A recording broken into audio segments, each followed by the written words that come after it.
Has the Bleach manga series finally jumped the shark? Find out in my review of Bleach, chapter 542. I can honestly see people reading this chapter not really digging what's going to happen in this one, and I can understand why. Biggest deal of this week's chapter is that Ichigo gets his brand new Zanpakuto. Or is it Zanpakutos? This week's chapter of Bleach was fast. Really fast. Disturbingly fast. By the time I started reading it, it seemed like it was immediately done. And a lot of that had to do with because of the fact there was a lot of huge panels, very little dialogue, and it was actually pretty cool, I'm not gonna lie.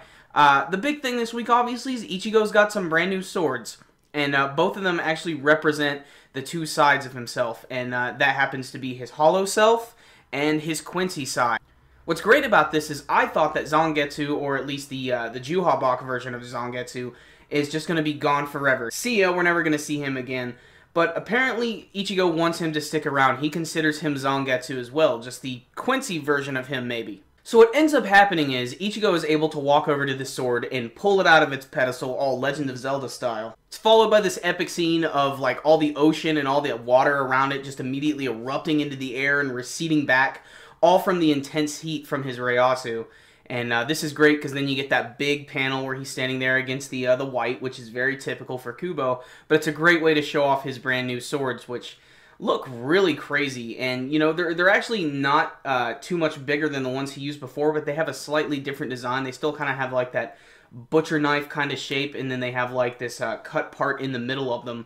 What is interesting is he does have two of them. And this is great because we can now add Ichigo to the list of characters who can use dual wielding Zanpakuto in the series, like Jushiro and Shinshui, and even to a lesser extent Shuhei. But this is great, and what's cool here is they are sort of represented. In his right hand, the much larger one apparently is the hollow form of Ichigo, and then in his right hand is a much smaller looking one, which is apparently the Quincy ability. And I don't know how any of this is going to work. This is just introducing us to what it's going to look like, and all I can give you my opinions is on what it is, and it looks cool. I think it's going to be great. It might add something new to the character of Ichigo because he's always been fighting with one sword throughout the entire series.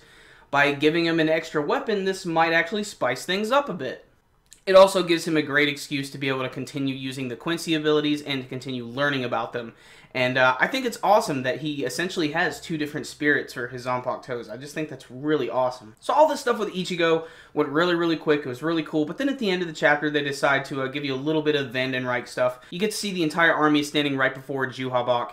And apparently there's something big about to go down. But this is a manga that runs on a weekly basis, so they can't tell us everything. So that's, of course, where they cut it off right there. I mean, if anything, the Vandenreich members seem pretty happy to be there.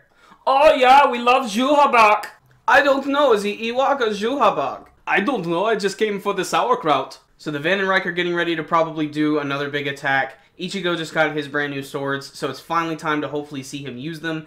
Maybe he'll get some brand new abilities with them. Maybe he can combine his Hollow and his Quincy powers into something even crazier. There's a ton of possibilities here. I can't even wait to see how Uryu is going to factor into all this with the Vandenreich and everything. But this was an okay chapter. I think if you look at it on the bigger picture, it's probably more important. But this week's chapter, like I said, just flew right by. There were a ton of really big panels of just basically just getting to see Ichigo pull the sword from the pedestal and getting to see like all the water erupt from everywhere. And it was cool, don't get me wrong. They have to build up the entrance of this weapon, and that's what this chapter was. And I can't really fault it for that, because whenever a weapon is introduced in Bleach, it's a really big deal because it's kind of the basis of the entire series. You know, it's sort of built upon the fact that these characters use swords to fight. So there it is, Ichigo's brand new swords, whatever. The Bakugetsu Hollow Ichigo, I don't know, whatever it's going to be called. All I know is it looks really awesome. He's going to be dual wielding, and I can't wait to see it in action. So some pretty good artwork, especially that panel with Ichigo holding his swords for the very first time, and a little bit of stuff at the end with the Vandenreich to try to get you pumped up for stuff that's going to happen a little bit later. Wasn't a perfect chapter, so I'm going to give it a 9 out of 10. It is really cool to finally see these swords, and you know, it's crazy because Ichigo has gotten a lot of power-ups in the series, but every time he gets one, it is always pretty cool, I'm not going to lie. And Kubo definitely knows how to display that in a big panel spread, and I got to give him credit for that. So, How did you guys enjoy this week's chapter of Bleach? How do you feel about Ichigo finally being able to dual wield, being able to use two different awesome swords? Do you like the design? Do you hate the design? I'd love to know what you guys think in your comments below. And you guys know the drill by now. Before you leave, make sure and give this video a thumbs up. It's one of the best ways to support our videos. That concludes this one today, guys. We'll see you next time. Super Kami Guru 9000, out.